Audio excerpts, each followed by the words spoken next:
Miss Angel dan teman-teman semua, perkenalkan aku Keisha dari kelas 10C. Dan pada hari ini aku bakal ngejelasin mengenai proyek Clinometer pada unit 3 Matematika. Oke, sekarang kita masuk ke latar belakang mengenai trigonometri. Berawal dari perhitungan segitiga oleh peradaban kuno, lalu kemudian dikembangkan oleh matematikawan Yunani, trigonometri kini menjadi ilmu yang mempelajari hubungan antara sudut dan sisi segitiga yang digunakan luas dalam berbagai bidang sains dan teknologi. Oke, karena tadi trigonometri sudah, sekarang aku bakal ngejelasin mengenai latar belakang dari klinometer. Klinometer itu muncul dari kebutuhan untuk mengukur tinggi atau kemiringan suatu objek dari kejauhan tanpa harus memanjat atau mendekatinya secara langsung.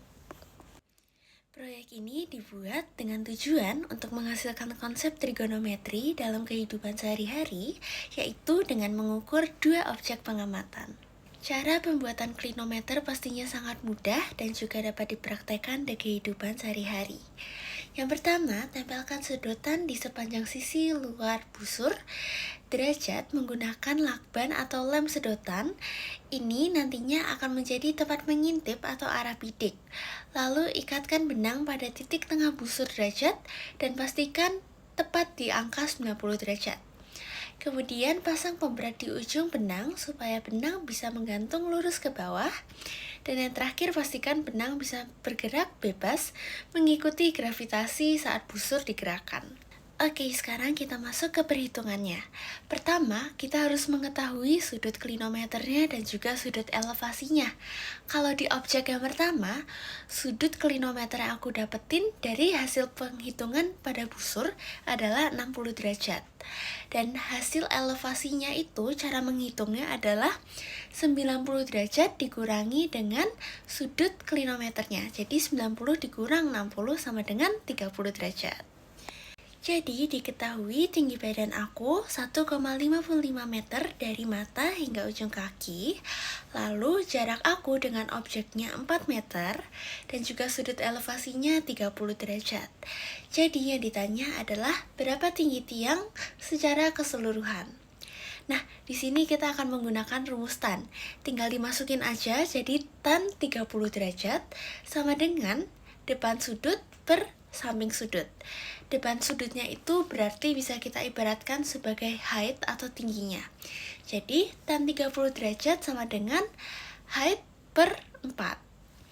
Jadi, kalau misal dimasukin, tan 30 derajat dikali 4 sama dengan tinggi. Tan 30 derajat kalau dibentuk jadi koma atau desimal itu 0,57 dikali 4 sama dengan tingginya. Jadi tingginya itu 2,28. Pastinya belum selesai sampai situ, tapi tinggi keseluruhannya 2,28 ditambah dengan tinggi badan aku, yaitu 1,55 meter.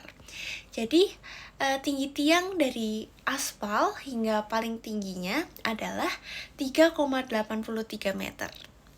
Untuk objek yang kedua, kurang lebih sama dengan objek yang pertama, namun sudut klinometer yang aku dapatkan kali ini adalah 61 derajat dan juga jarak aku dengan objeknya adalah 6 meter. Hal yang dapat aku refleksikan adalah dengan membuat dan juga menggunakan klinometer, aku jadi paham cara menghitung tinggi objek melalui sudut elevasi dan juga perbandingan trigonometri, bukan hanya rumus di buku saja. Di balik pembelajaran yang sangatlah bermakna, pastinya ada tantangan yang aku hadapi.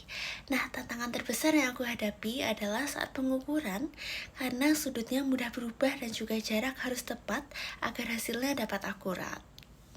Terima kasih karena sudah mendengarkan penjelasan mengenai proyek klinometer yang telah aku buat. Tuhan Yesus memberkati.